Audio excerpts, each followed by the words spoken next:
Hey everyone, welcome to Limitless Radiocast, episode 63. Hanging out with the legendary Pedro Sauer today. Get into some great conversation about some of his past times being on the mat. He's recovering from a shoulder injury that he's held off for more than 20 years, feeling better than ever at 63 years old. Sit back, relax, and enjoy the show. The show is also being brought to you by Thomas Webb of D. Hoff Realtors. Buy with Stark County's strongest realtor. Are you in the market to buy a house? It's that time of year, the end of the school year. You're looking to move, you're looking to buy. Well, check out our friend Thomas Webb. You can reach him at 281-889-0140, as well as on Facebook, Instagram. He's out there and available. Stark County's strongest realtor, Thomas Webb, D. Hoff Realtors. Be sure to check them out. The show is also being brought to you by Gateway Dental Care, Isaac Couteau DDS out of Worcester, Ohio. Go out there and check them out, especially if you're located locally or in Worcester, Ohio, and you're listening right now. I want you guys to stop. Take note of this place, Gateway Dental Care. They have an amazing dentistry business going on here. Check it out. Anxiety-free dentistry. Who wants to go to the dentist? No one wants to go to the dentist, but we have to go to the dentist. We got to get our teeth cleaned. We got to get things taken care of. A lot of us have kids. We need to do that kind of stuff. They do everything here, from oral checkups to general checkups to cleanings, oral cancer screenings, help you with teeth grinding, gum disease therapy, ceramic crowns, full mouth reconstruction, mini dental implants, composite fillings, extractions. They have it all. They take care of you, make you feel great, and want you to come back. Again, Gateway Dental Care located in Worcester, Ohio. Check them out. Hey, everybody. Welcome into the show. Hope all of you guys are doing well. So today, Chad and I have the honor to hang out with the legendary Professor Pedro Sauer. He's been training in Brazilian Jiu-Jitsu since the age of 15, receiving his black belt in 1985 from Helio and Helio Gracie. Pedro is currently an 8th degree coral belt.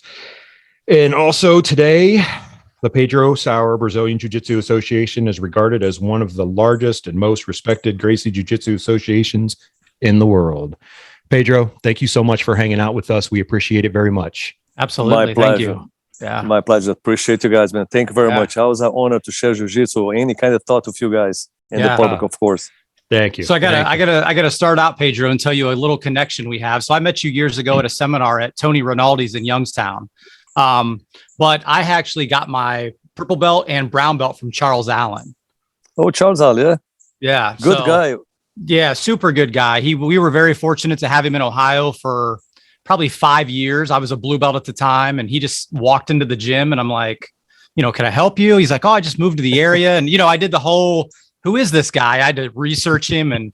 But we were very fortunate to have him for about 5 years. And then his wife got relocated. So I think they live in Texas now. So. I saw Charles last time in Maryland. Yeah. He was in Maryland for a little bit, and he's moved around quite a bit. Last time I heard he was in Texas, but I, email him a couple times, every other month and just check in. And he's a good guy. So outstanding instructor too. Great guy. Outstanding instructor. Yeah. He's Charles Allen was one of my first affiliates in Arizona. Yeah. At the Ultimate Martial Arts. Yep. In Tucson. Yep. And he done a great job. He was a Chuck Norris black belt. Very dedicated practitioner, great guy. Yeah, so in good hands. And Tony Renaud is another character. Tony Renaud. Tony, yeah. What a character! And this guy, Tony Renaud has over 30 black belts. Yeah, in Ohio alone. Oh wow, I did not know that. He's like 24/7 kind of guy, all day long. Love Jiu-Jitsu. Now he's doing the baseball with his kids. Great guy, character. And does an incredible job over there in Ohio. I got to be honest about it. Yeah. Incredible talented people there. I just got back from Ohio a couple weeks ago. I got my shoulder. I just redid like a total shoulder reversal replacement. Oh man. Wow. Oh man. So I just got a new shoulder here. Well, how's it feeling? I've been postponing this operation for 20 years. Oh, wow. Yeah. In 2001, I lost all my cartilage. My shoulder cartilage. I was a doctor tried to implant a cadaver cartilage, and my body rejected. Oh, did it? Okay. So from 2001 until now, I done 6 shoulder operations right here in this right shoulder. And that's 3 weeks ago, I was a number 7. And that was a total replacement. But it feels so much better. That's amazing. Did they put is there a new rotator cuff and all that in there? Or We did everything. Redid everything? Okay. I feel my bicep now. I can see my bicep. Look at that. My bicep was had like those little ball before. Yeah. Yep. Because the bicep was tear, and everything was tear on my shoulder. And here reattached. I feel blood going on over there. I'm in the pool every day, rehab every day. So I'll be back on the mat pretty soon. Good. Awesome. That's great. Yeah. And it's kind of funny because we say train jiu-jitsu, it's great for you. But granted, you have done it for a super long time. But this is all right. We have to be smart, man. Jiu-jitsu is an incredible art. It is unbelievable benefits, without a doubt. Can transform people, can transform human beings. But we need to understand how to dose, and we need to understand how to do jiu-jitsu very soft on the beginning, to be able to get older on the mat. Mm-hmm.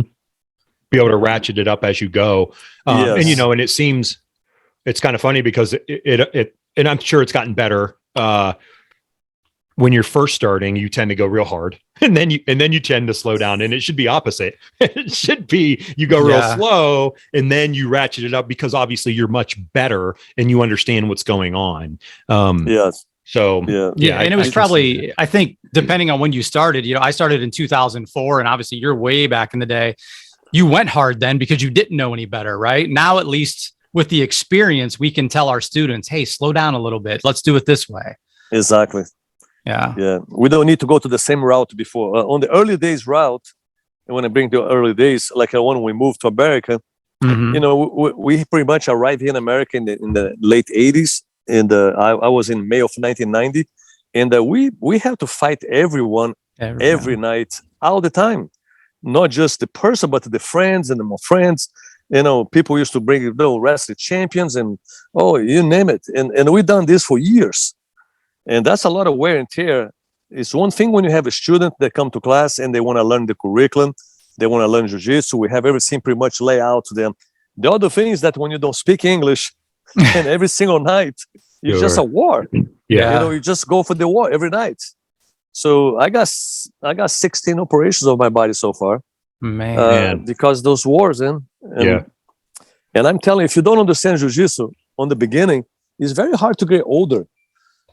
It's almost impossible. I watch my friends in Brazil, people quitting jiu-jitsu in Brazil, and I cannot believe it, because I remember a lot of my friends, they used to love jiu-jitsu the same way that I did, and pretty soon the guy go and quit, just stop out of the blue. And it's very hard because we're getting older, and we build jiu-jitsu with a lot of physicality, right? And when you get older, the physicality goes down. Right? Yeah, you want to perform. You want to be a tough guy on the mat. It's not a good idea. Man. We get hurt and we get hurt again and again.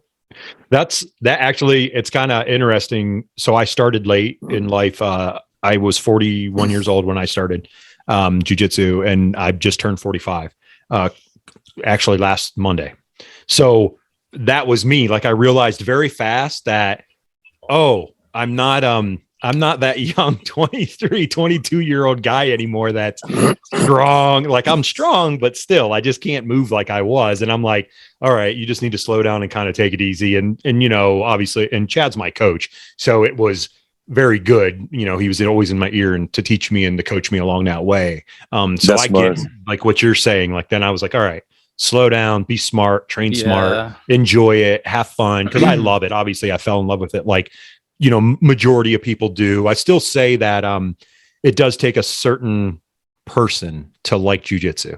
Like, everyone's like, well, jiu-jitsu's for everybody. And I'm like, I still think it takes a certain thing, like in our heads, that keeps us wanting to come back. We want more. Exactly. Yeah.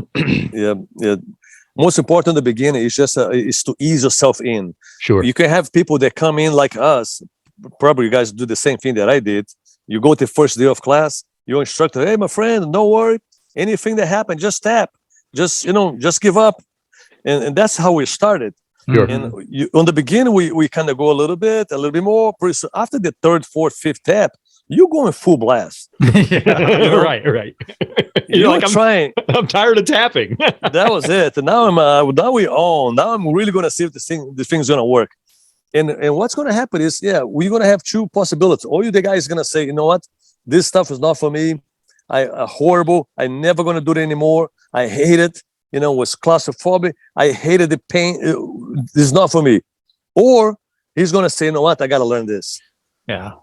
Sure. Yeah, this stuff is no way. I'm going to have this little girl was in the mount position. I could not buck her off from the mount position. Or, I had to use a lot of effort or whatever. You're not going to be able to live with that. Sure. So, did that help you when you were young? Because you boxed, didn't you first? Weren't you into boxing and stuff? And then you, I know you got invited to go to the Gracies to train in Jiu-Jitsu. Did that help a little bit? Like already having some boxing? Honestly, they help, but it was in my personal opinion, it was I got completely demoralized. My first day of Jiu-Jitsu, and I went back home. I couldn't even look at myself in the mirror. I was terrified. Man. I was terrified. But remember, I grew up in Rio de Janeiro. Right. And I was a hyper kid. I was very hyper. I grew up in a very hyper environment. I've been in many different schools. I was like kind of very agitated. I was complete ADD as a kid. So I bounced around like crazy. And when I was bouncing around, well, I got exposed to many other people, many other schools, many other students, many other teachers because I got kicked out from 12 schools as a kid. I was a nut. I was complete wild. Yeah. Hey, Joe, you were a bad kid. I was a bad kid. I'm just kidding. I don't say that I had a bad manners. I just knew how to get away. I knew how to kind of put a nice face. And I used to have good manners. My mom gave me good manners. So I used to apologize things and I got away with those things. I wouldn't say you're a bad kid. So sometimes, and I think it's a misdirection, and we've said it for years, especially older in age, we go, the kid was a bad kid. You were creative. You were trying to find your outlet. You had all this stuff going on inside you, even at a young age, and you're trying to find that outlet. So you were constantly searching for something different at that time, and doing everything. Then you found jiu-jitsu at 15 years old, and that was it, right? So lucky. Can you imagine walking in and, get to know Rickson, first guy that you meet on the street. And right after that, his dad was there every night. And I was lucky that Helio liked me. I was so lucky because I watched Helio with other people. Oh my goodness. It's no wonder he only gave 16 black belts in his life. Eh? Wow. Yeah. Was he just hard? Was he just like that way? I mean, man, he was the most unbelievable person I ever came across in my life. Super stubborn. Okay. Super stubborn. And he would challenge you with anything. Anything we talk to him, he was like, he wants to challenge you. And I mean, anything. He never took a no for answer. And he was in Jiu-Jitsu. He was a phenomenal. Helio was nobody knows how savvy, how smart, Helio used to have silk hands, like silk. You don't feel it. When you saw it, your tongue was coming out. I see. Yeah. You didn't feel it. And he was smooth and not smooth. He used to talk to you when he was training. He used to, he used to do like a mentions. And you get distracted and you get caught. He was something else, man. Do you think, or let's say it this way. I know you're very articulated when you're coaching in all. I know that was your way of teaching jiu-jitsu. It was very articulated, which I love. And I'm an articulate person, which it kind of stinks at this age because I'm slow. so I'm always thinking, and then I'm like, oh, it's too late. I'm already done. That's okay. But did you get that from being there in that school originally? Like, was that kind of like Helio? What Helio gave to me, basically, Helio gave to me the instinct of survival. Oh, okay. I think that's what I got from Helio. Helio used to make me be a survival master. And I knew if I could survive against Helio or Rickson or anybody else, I'll be surviving against anyone. Sure. And definitely. In the same time, you talk about the bad positions. I don't think nobody at least what I remember, myself starting and doing jiu-jitsu, man, I used to be spanked on the mat every single night. I want to say 50 times per night, at least. Every night. Just wild to me that, training is so much different then. Like, I love talking to people who, started it and been around for so long, because the training has evolved so differently. Brazilian Jiu-Jitsu has changed in terms of how big it's gotten and, obviously branched off. And I always just recently talked about this on a show, is that I kind of look at it as a seed was planted in a tree, grew, and giant branches grew out of it, and it kind of just took off. Yep. Did you ever imagine that it would be what it is now? No, I never imagined it would be that big. I knew it was going to be big, Sure. but I didn't know it would take that dimension. Keep in mind that I quit 12 years as a broker, to teach martial arts in a country that I didn't speak the language. So it took me it's not easy for you to just, I'm going to quit my job. I was a general manager for a nice bank, making a lot of money. I'm going to go to America to fight. It's not funny, but hey, we would not have what we have now to this day without, people who have paved the way like yourself. But it's huge for you to go, I walked away from my career. I said, I'm done. And I'm going to go, like you said, to America to not, you're not speaking, a lot of English, and you're going to open a school. Zero English. How'd you learn English? Like this every day, talking. Like good. I love that. Never went to school. Never did the course. No, just every day talking. Good. And I like my that, kids. Holistic way of learning it, because I think it's I don't know. You get you get more character with it, in my opinion. You know what I mean? with learning our crazy language this way. It's very tricky. I still learn new words almost every week. We have so many different words for the same meaning. It's like unbelievable. What? I don't even know what that is, and I speak it. That's true. That's what I tell my kids now. They'll say something, and I go, I don't know what that is, and my wife goes, "You're old, honey. It's okay." Like, wait a minute. That's funny. That's good. So when do you think you'll get back on the mat? I'm supposed to be. I'm only clear to be on the mat on beginning of August 2nd. Okay. I did my operation on May 2nd, so he asked me for 3 months. So I'm just doing rehab. I was going to say, you're just doing rehab, every day, and my shoulder's moving. Nice. Yeah. Good. And it was moving. That's great. And it's been less than a month. That's good. Well, and medical technology is leaps and bounds every single year, and to make stuff like that happen. Yeah, you guys are from Ohio, right? Yes. Correct. Yep. See, my doctor was in Ohio. I went to Ohio. I found this guy in Ohio. His name is Dr. Joseph Thomas. He trains at Tony Renaud. Just got his purple belt. Okay. I watched Joseph Thomas, the way how he operated. And, jiu-jitsu, we end up to be very meticulous. We get spoiled. And I watched how this doctor hold the tools. I saw him doing operation on his tools. And he does not hold tools like this. He was holding tools like that. And I was like, this is a kind of good. And he gave me a hope to do this shoulder replacement. And he said, no, you're going to be a way less pain. I have no cartilage whatsoever for 20 years. And Dr. Joseph Thomas, he was from Youngstown, Ohio. Great guy. If you have any problem with shoulders, go check it out him. He has the whole clinic, the whole 9 yards over there. Youngstown, Ohio. Man. That's awesome. Very cool. Yeah, good guy. I was going to ask you something. Also, and I'm sure Ian, obviously you're aware about, sorry about the loss of Keith Owens, the black belt.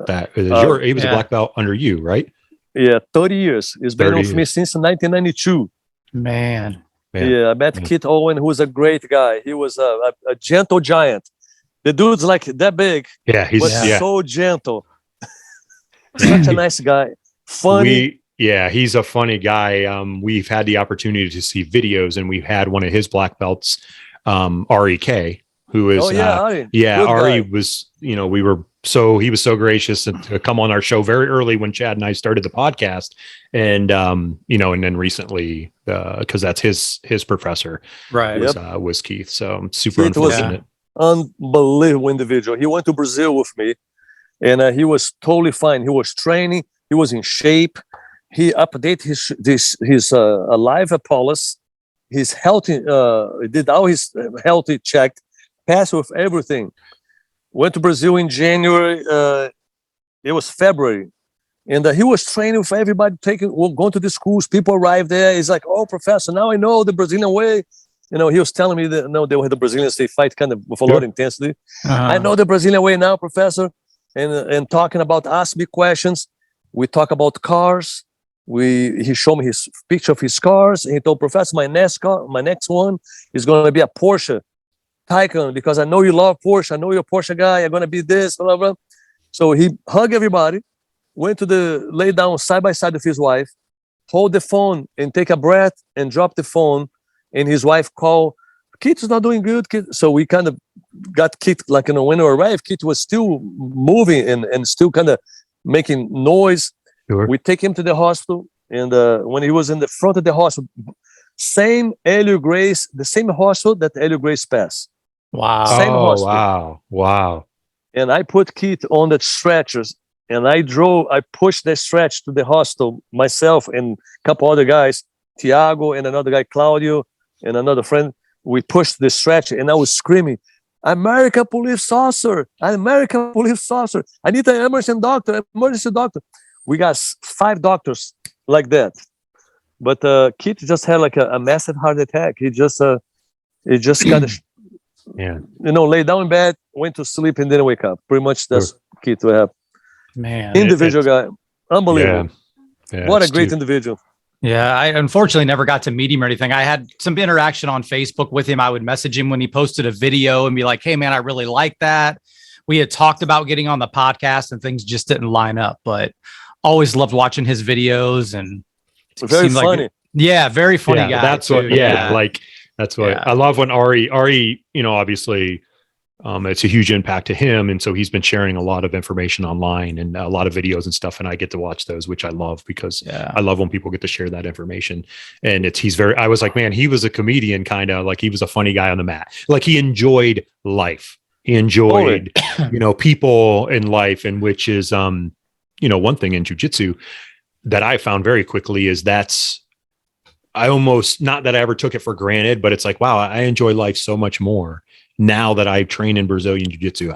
I can't explain it to people. I don't know how to, it's just, people that don't do it, they'll ask like, what is that for one? And then why does it make you feel this way? And it's like, it's hard to explain. I can explain it to you and to Chad and the guys at the gym. They get it, guys and gals, but to normal people, they don't understand. And it's just some weird connection. It's just something that I guess you just never think you're going to have it, or maybe you would never experience something like that. And the connection that lasts forever. And you're going to carry forever. You're going to be 30, 40, 50, 60 years old down the road, and you're going to still have the same connections. And what it does, no matter what you do in life, Jiu-Jitsu is going to allow you to do better. Doesn't matter who you are. Doesn't matter, you can be a pilot, you're going to be a better pilot. If you can be a lawyer, you're going to be a better lawyer. You can be a doctor, you're going to be a better person. Period. If you have a good academy, you have a good guys with good principles, good morals, and good techniques, and exercise finesse, we get spoiled. Mm-hmm. That's what it is. We all get spoiled. Yeah. And when you get spoiled, you transfer this to social life. And that's the huge change that happened with all of us, is over here in America, we don't fight every day in the streets. Right. So, right? We don't see fights here. In Brazil, I remember seeing fights every day. I remember growing up, and if you want to fight in Brazil, you can fight a couple of times a day easily. Like if you like to fight. Sure, right. If you don't like to fight, you might only fight once a week. If you don't like to. Wow. But it is a very macho culture. It is a very on your face. It's very like, put things like this. They put the point right to your face. Hey, you got a zit right here. you wanted me to push your zit? It's right here. That's how Brazilians are. Well, in America, it's a completely different society. And when you think about social improvements, that's what I see the most. I see the benefits in America. Is plain social improvement. And of course, you're going to be a better fighter, no question about. You learn jiu-jitsu, you're going to be a better fighter, 10 times better than you were before. Sure. So it is a win-win deal. Just most important now is to find a method and a formula how to stay engaged. That's the whole key. What do you think is the best way to stay engaged? Learn jiu-jitsu. I knew it. I was going to say. If you learn jiu-jitsu, you are engaged for life. Now, if you just grapple, if you just roll, if you just spar, doesn't mean that you're doing jiu-jitsu. It means you're grappling. When you understand jiu-jitsu, you start to discover the power of leverage. When you understand the leverage, you're going to look for leverage in every angle, in every little inch that you see, you're going to look for leverage. And when you discover that your training partner has no idea about leverage, he only uses his pure muscle, all the chain of muscle that God gave to him, that's what he's doing. You can make the guy say uncle every single second. You can tap him every second because the guy has no idea how to premeditate moves. He cannot prevent it. Right. And that's how people quit. Yeah. Because they fight for something that they my friend, you should be prevented this before. Now, your joints, your body now belongs to my. I own your joints now. Sure, right. It's too late, buddy. Sorry. Yeah. Now you add this with personality. You add this with bickering. A lot of people talking stuff. A lot of people whining. Complain. You add this in jiu-jitsu. Now you create a recipe for disaster. Right. I see that for sure. Definitely. And definitely in today's society, like people's approach probably is different, versus what it was. And you have to go in with a different mindset. You do have to, like your mindset, Pedro, in what you're explaining. And that's kind of how I went in. I went in to challenge myself. I didn't go in because of anything else. Nothing influenced me. It was something I've always wanted to do. I had some other martial arts experience in my life. So it was like, this is something I always want to do. So my wife said, go for it. And so I did it. And then I became, attached right away pretty quickly. But then the leverage part, I'm like, oh, I'm bigger and stronger, but I want to learn the intricacies of moving to a certain spot. And, I'm a big weight difference than Chad, for instance, and him and I would roll and he destroys me, obviously. And that just kind of was like an eye opener for me to go, wow, this could be amazing. This is the most amazing thing I've ever experienced because he's using all leverage and I'm trying to muscle and it didn't matter. You know what I mean? So yeah, I think if people would approach it like that all the time, wouldn't you say, Chad? Like, I mean, it's gonna give you longevity too. After a while, like this is my 18th year of jiu-jitsu. I'm 150 pounds. I'm 6 foot.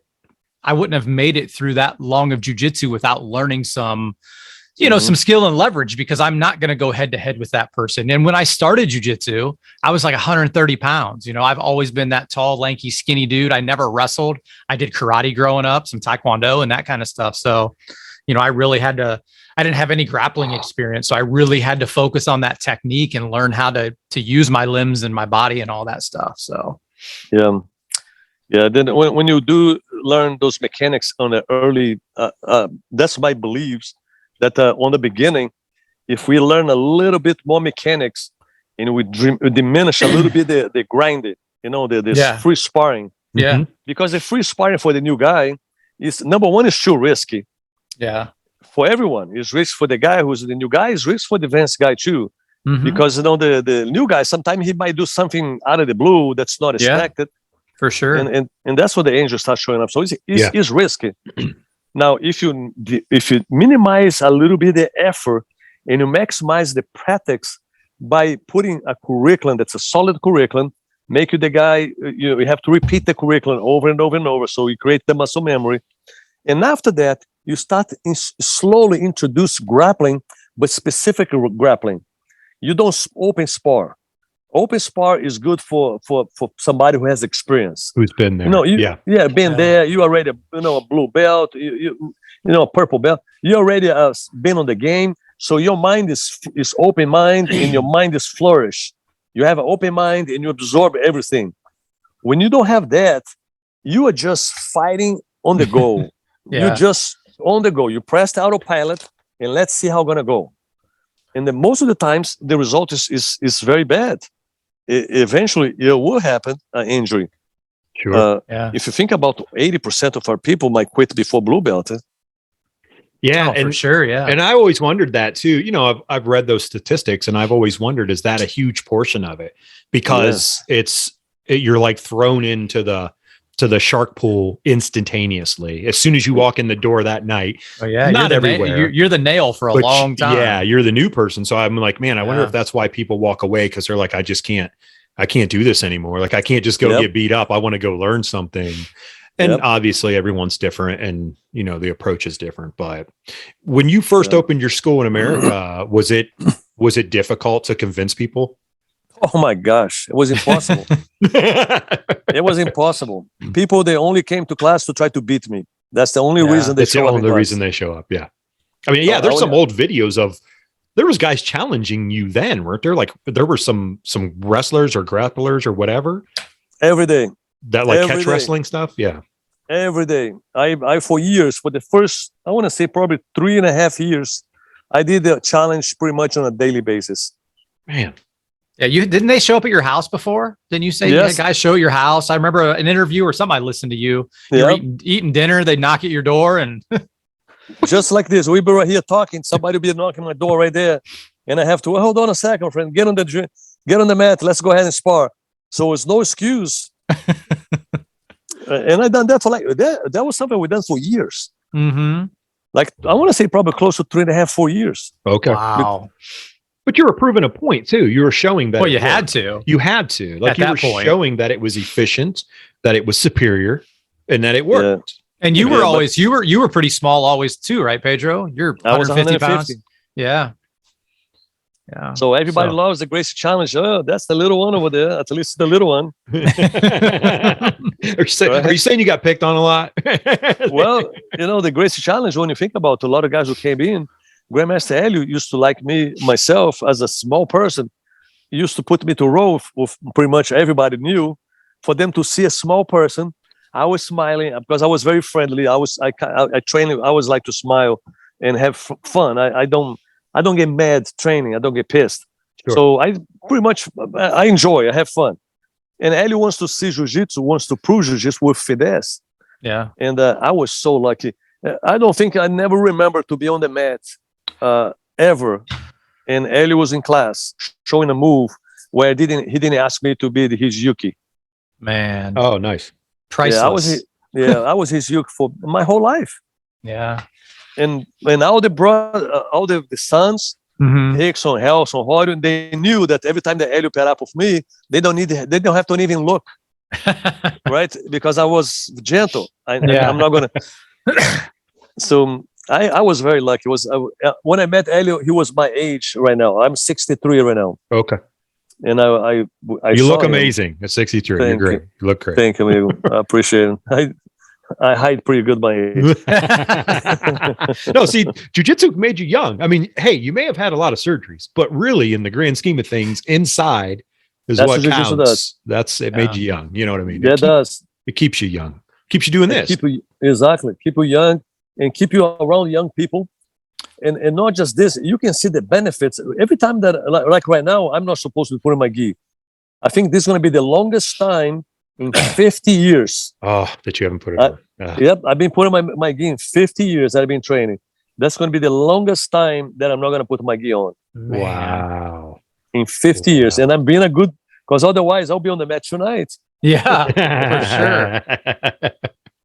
It's hard. I'm sure it's hard now, isn't it? Or do you get close to a mat and go, okay, I got to walk away from this because I'm going to want to. Yeah. Well, over here we have a school. I just moved to Savannah a year and a half ago. Okay. And over here in Savannah, we have James Finizio, who has a Savannah Grace Academy, Great Savannah. Mm-hmm. Unbelievable talent guy. He's been with me since white belt. Great guy. And it's 20 minutes from my house. But if I go there, I know I'm going to put my gear on. Yeah. You got to stay away. If I go there, I know I'm going to do a move. I'm going to do a trick. And before my operation, every time I did a move, every same night that I did, my shoulder is because I didn't have no cartilage. Sure. So it was bone and bone. Every time the bone touch each other, they create like marks, blueprints marks. Oh, You man. won't believe how my bone was. I got a 3D picture of my bone. Oh man. It is something that looked like a prehistorical bone. Wow. Well, So that's why I avoid to go to the cabin now. yeah, it's probably good. It's Good. That's a good thing. Yeah. That's good. Yeah. You know, you Yeah. don't want to extend that. And you don't want to be, hey, August isn't that far. You've done it this long. I know it's terrible and it stinks that you have to be off the mats, but at the end of the day, August isn't that far away. So yeah, first month is gone. Yeah, there you go. You'll be able to get back on the mats and train and everything. You know what? I was going to follow up what something Pedro said about being around younger people, and it keeps us young, right? I've said that several times in the last couple months, or talking to people, is like, I'll be 47 this year, you know, but I'm around, you know, 30 somethings and 20 somethings. And sometimes I'm like, man, I don't feel, you know, what is it? People are like, oh, how does that feel to be 47? I'm like, I don't know what that means really. Right. Yep. Like we're doing something to keep ourselves in shape. Obviously we have aches and pains, and we're around these young people. I think that just keeps that spirit going. It's unbelievable. Yeah. You're never really going to stop. Right? You're going to see Jiu-Jitsu is a lot more social, and the benefits that we have when we teach is far beyond anything that you can possibly imagine. Yeah. The more you teach class, the more you help people, the more effort you put on the mat helping people. Yeah. Everything comes back to you in folds. Yeah. Was that one of your favorite things to do, Pedro? Like teach and educate young people in jiu-jitsu? I like to educate people in jiu-jitsu, and I like to solve problems. That's always been my bread and butter, solve kind of problems. Because I've been in so many problems before in my life. Sure. You know, growing up around Helio and Rickson and Helps and Horio and Halls, imagine how many problems I got myself in every day. Sure, nothing that I do will work. So I was accustomed to start, okay, hey, you got a little problem. How are we going to manage this? Instead, no freak out here, no panic. What you going to manage? You know, first you find areas for you to survive. The number one key is find areas to survive. If you can survive, there's no reason for panic. Okay. We only panic if you... That's good advice, for sure. Right? For me, I'm listening intently because I'm like, okay, I got to use that this week. I have to not panic, which I feel I'm kind of past my panic stage.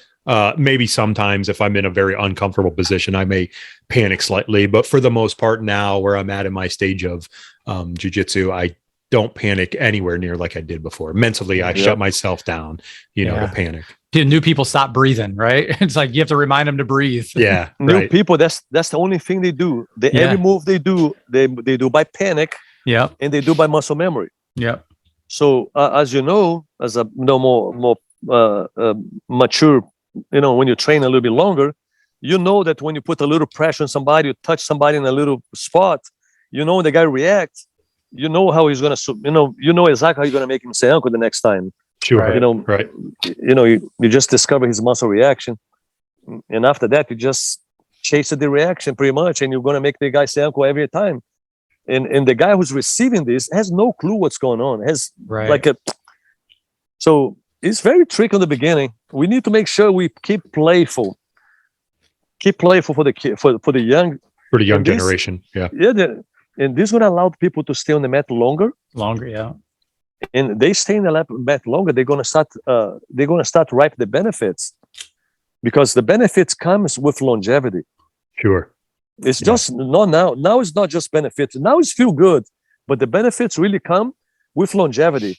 When you make yourself accustomed to no matter which move you do, is everything's got a leverage behind. Now you are 80, 70, or 90 years old, that your muscle is no longer there, but you understand leverage. Yeah. I remember walking with Helio Gracie when he was 92 years old, and he tried to kick my ass. He did. Well, you said he was stubborn. So. Yeah, 92. He tried to kick my ass. And on the end, I let his hand kind of sneak on my neck, and I tap. He looked at me, let me have your son of... He called me some bad names, man. Like he wants to tap me. He wants to tap me clean. Yeah. Man, I was like on my 30s, and he was in his 90s. Wow. Think about that. Yeah. Yeah. It never left him though. It never, that passion. And I want to believe that this is going to be for everyone that trains in it. and Brazilian Jiu-Jitsu is that passion will always be there. You do have that passion where you want to succeed. You know what I mean? Like he wanted to win he wanted to tap you. And I think that kind of goes a little bit with everybody at times. You just want to tap that. Like you can go into slap hands, hit knuckles and go, I'm not losing this match. Like I'm in, you know what I mean? So I can see that for sure. Yeah. Helio he was more focused, not in the winning kind of area, but he was more focused on not losing. Okay. Sure. He was like this. Helio used to do things like this. You cannot tap me. Go ahead, try to tap me. And he used to lay down. That's on his 90s. Wow. You lay down and you get in the mount position him and you go after his neck or after his arm. Americana, Kimura, wrist lock, anything you want. And you couldn't touch the old man. That's nuts. Wow. On his 90s. Yeah. So that's what is the key is understand how not to lose. How not to lose. Would you classify that, Pedro, as, you know, being a good defender or elusive type? You have to premeditate. Okay. You got to smell it's coming. Yes. You have to. Yeah.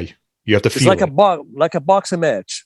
You see when somebody got a good base, you know, and you see the guy the hook can arrive, and you already kind of premeditate the hook. You kind of see the stance, and you see what's possible. Jiu-Jitsu the same way, and you transfer this to a social life. When you think about street fighting, the way you see Rickson Gracie and you see how the old timers talk about self-defense is because we transfer all this not to lose mentality to a social life.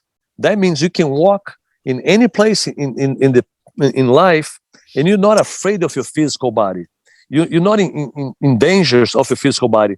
You know that in worst case scenario, you can grab somebody, you can close the distance, and you can manage strikes to avoid strikes, and you can survive. You manage, you can survive. You understand, dude. There's no way you're gonna be able to put me down here. And by the way, now your life's in my hands now, my friend. You know, you're lucky that you didn't hurt me, and I'm gonna be nice with you. Basically, that's what you do. That's the jiu-jitsu that Helio Gracie created.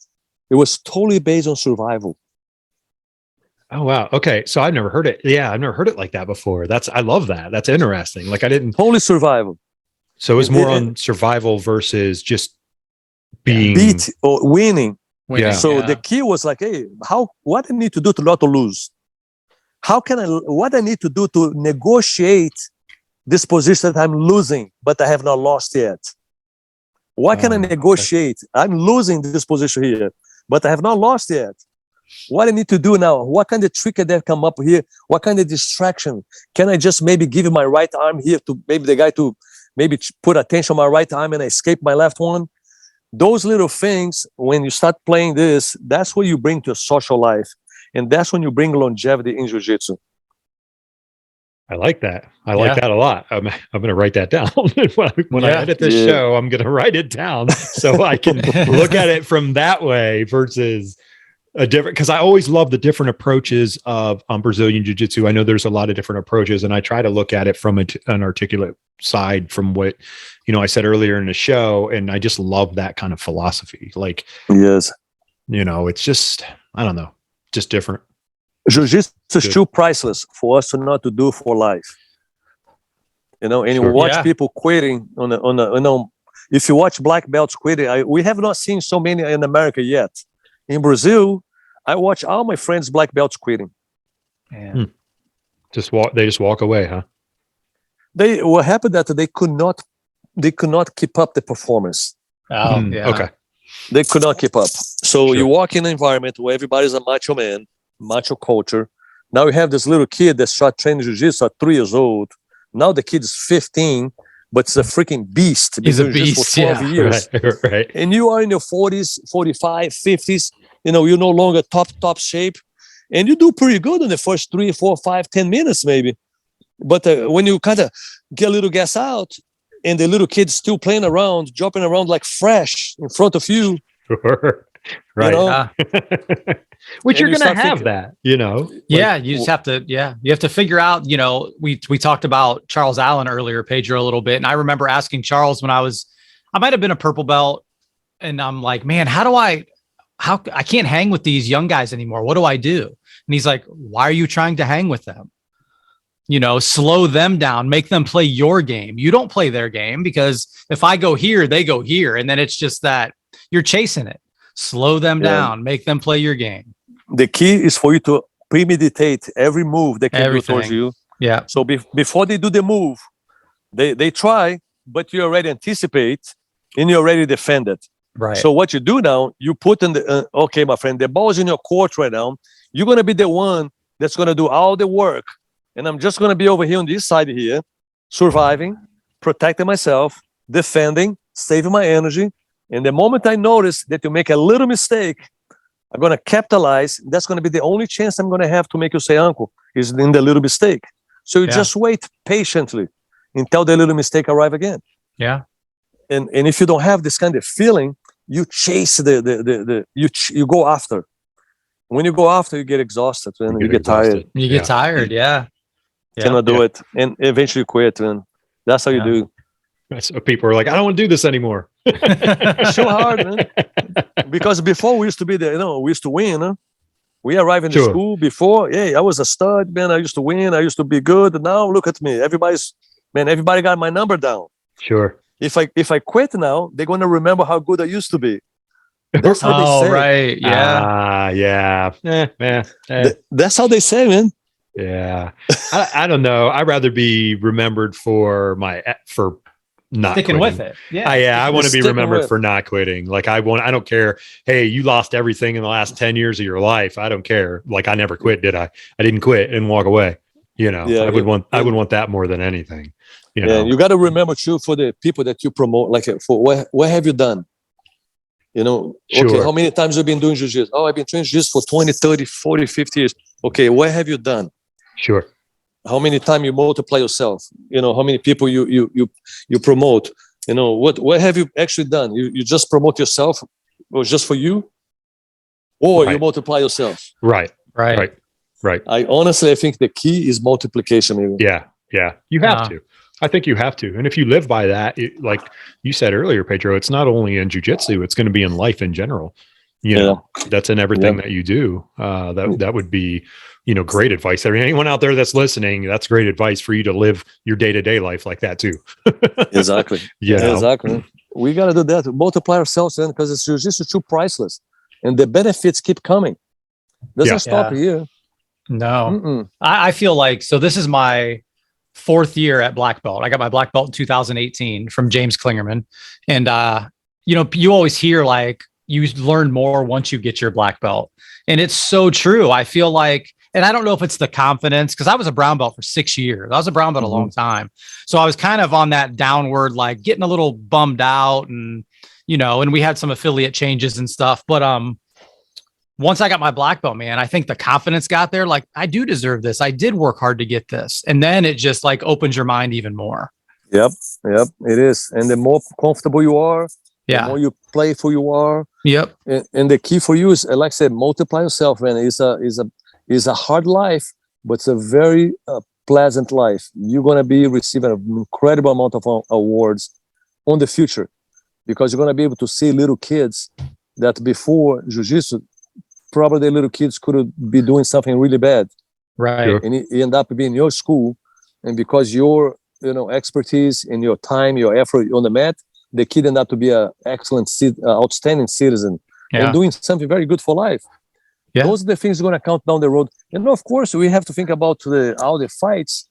That's still part of jiu-jitsu too. It was all the matches. We jiu-jitsu was based on MMA. We have to kind of settle the thing down, pretty much proving point by point that the jiu-jitsu was effective. So the only thing that in America, we don't fight. So we have to think about your gym is going to be something that's going to be able to help your community, right? Or you're only going to have 1 or 2 or 5 guys that's going to be MMA fighters. Right. Sure. Right. Yeah, I chose the MMA in the beginning. I had several guys that fought MMA. I used to have a guy like Randy Couture used to take class. he was an unbelievable guy. All the team quest from Oregon is tons of people. Mark Schultz, there was another incredible wrestler. Right, yeah. Unbelievable, super nice guy, great friend of mine. By the way, Mark is outstanding. Anybody who wants to do seminar learning for Mark, he's top-notch guy, black belt in Jiu-Jitsu. And he was the first wrestler who actually endorsed Jiu-Jitsu. Yeah. Mark, wow, really? Yeah, okay. we have to say a lot of thank you to Mark Schultz, man. Mark, he saw the benefits of Jiu-Jitsu right in the first day when he trained for Rickson. That was back in 91, 92. Wow. And after that, Mark signed up in my school, and my friend Mark ended up to be a great friend of mine, great individual, an unbelievable guy. And doing seminars, he travels all over. He's going to be doing a seminar for a guy, David Hollenbeck. I want to say somewhere in Oregon area, or I'm not 100% sure, to be honest. But hey, maybe we can get him on the show. Chat. Bring Mark on the show. Bring him on the show. Sure. Yeah, Mark's a great guy, man. We'd love a lot of history there, man. I love to talk to people like you. Like, I love to talk about jiu-jitsu in general, life in general, how we can help people, how we can spread the word, and how it makes you just a better person. Like you said, Pedro, just expending that life in the brotherhood, the sisterhood, the to sit and just talk to you. Like, for me, like I'm a 4th stripe white belt, so it's like, but it's awesome. But it's like, hey, I want to talk to people that have been around for a really long time, just to pick your brain about it a little bit, and to get that information, to see what it was like for you. Like, how did you ever have a time when you're like, I want to quit? I want to walk away from this. Nope. You're like, I'm all in. Me neither. Nope. I never thought, it never came to my mind, never crossed my mind. Nice. And I got many injuries. I was in a roller coaster in Jiu-Jitsu for a long time. Sure. Do you have a memorable match? Do you have a memorable match or role ever that was most memorable to you?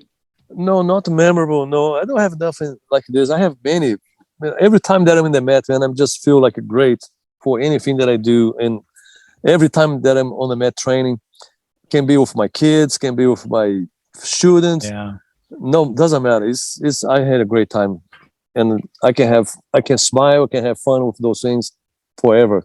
I can tell that. Nice. Yeah, that's awesome.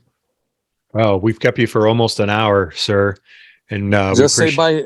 Say hi to my daughter over here. Hello. How are you? She just arrived here. She cannot see because she cannot hear because yeah. Okay. Does she train in Brazilian Jiu-Jitsu too? Hannah, she did train a little bit when she was young, and today she just graduated in Homeland Security and Criminal Justice. Wow. Yeah, nice. This girl's all over here, FBI, CIA, nice. You name it. She's gonna be a very good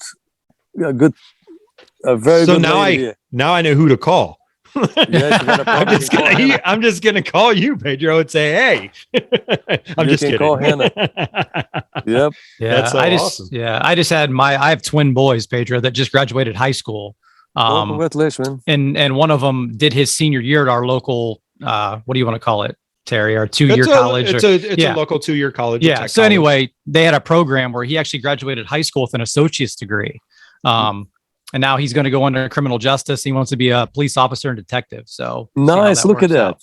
But he won't do jiu-jitsu with me. He's never done it. I didn't want to be the dad that pushed him because I did it. But I wish I would have a little bit more, Yeah.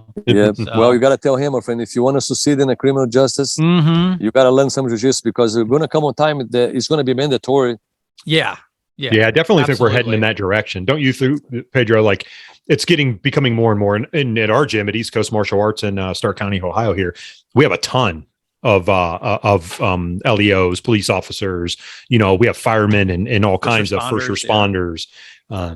I think it's becoming, which is great. I love it, obviously. I mean, it already should be, obviously, but I think the stuff we talked about Ari earlier, the stuff they're doing with Invictus, with Invictus and getting the word out about, how beneficial it is. But it's a hard thing to get. We all know it's a hard thing to get police officers to train. Well, what happened in America has a very old system that's been around for a long time and is being very successful, called the Aikido. And Aikido has been used since the 50s. right in the police department, and it's very successful because everybody comply with the police officer's orders. But if you think about the numbers of the people that does not comply and what's the outcome after they fight, after they avoid it, it is always terrible. It's always horrible. Yeah. So that's when the jiu-jitsu kind of come to the point. And I think right now it is going around. People, people's been educated. It takes 20, 30 years, for something change. Sure. Yeah. Sure. We are in year number 30th right now in America. But think about UFC, it started in 93. Mm-hmm. So, it's 30 years. People's been educated. Everybody's talking about. Joe Rogan's talk every day, about jiu-jitsu. We have such incredible amount of publicity. You want to know, last thing I want to tell you guys, that when I moved to America, Helio Gracie told me, I was in California with him. We went to a Pavilion grocery store to buy some food. And I was walking with Helio. We got out of the car. He looked at me and said, Pedrinho, you see this lady over there? The lady was kind of big, fat lady. Do you see this big lady over there? The day that you go to a lady like this and you ask her, say, man, I'm looking forward to find a group of people that they put like some kind of pajamas and they wear belts. Do you know where I can find those people? And the lady's going to say, oh, yes, karate. It's right there. The day that you ask for a lady and she said, oh, yes, it's Brazilian Jiu-Jitsu. The day that you see a lady saying Brazilian Jiu-Jitsu, you get ready because Jiu-Jitsu is going to dominate the world. Yeah. That's what he told me 30 years ago. That's crazy. And look at it now. I mean, we're there. We're close, We're still close. We're still close. Think about that. Yeah. We're still not there yet. No, not 100% there for sure. Yeah. But I think obviously leaps and bounds, right? Leaps and bounds from that day, like for him to say it and then imagine what he would think now, like to see how much it's grown and how much people have come together with it. Unbelievable. And how much friendships and just that togetherness has happened all throughout the world. Like it's not just one little spot. It's blossomed out to so much, which has made it so awesome, Exactly. See, starting in the Emirate Arabs, they made it mandatory now. Every little kid there has to train jiu-jitsu. Yeah. Oh, they really? do that for like their gym class. Yeah, we talked about that. That's right. Mm-hmm. That is right. Mandatory. Yep. So I was there in 2001. That's when I taught the royal family there. 2001. There was no jiu-jitsu there. It was like me and 10 kids in Abu Dhabi. I was there for 20 days. And now go to Abu Dhabi right now. Go see what happened on the culture. The kids, they have the numbers there is so incredible. Everybody there has good grades. Everybody there is respectful. They don't get in scuffling. The kids, the girls, everybody's just outstanding. Yeah. They create outstanding society over there. We could take notes here in America. Yeah. Absolutely. Like I don't say that angrily to anyone out there. Like don't take it personally, but I say it because it's a true fact. Like there is a lot here that could be, Jiu-Jitsu could change a lot here. It has, obviously, but it could stay on the mat, my friend. Yeah. That's what you got to make sure. You got to stay and think about longevity. Yes, for sure. Jiu-Jitsu is fun. The longevity is 100 times more fun. Yeah, absolutely. Well, Pedro, thank you so much for your time. I appreciate you so much and everything that you're doing. God bless you in your recovery. Can't wait to see some stuff of you getting back on the mat, man, and maybe getting out there and doing some seminars and obviously getting that great knowledge and teaching everybody. You get back to Ohio when you're doing seminars, Terry and I'll come see you. Yeah, definitely. Sounds good. It'd be my pleasure, brother. Yeah. I appreciate it. Terry, thank you very much. Yeah, I really appreciate you, Chad. Yes, sir. All my best for you guys. Keep training. Thank you for you guys. Keep sharing the hours. Thank you. Thank you very very much. Positive. Yes, definitely. Will do. Thank you. All right, my friend. I appreciate it, guys. All right. Thank you. Thank you. Good to See see you you, guys. sir. Bye-bye. Take care, brother. Bye-bye.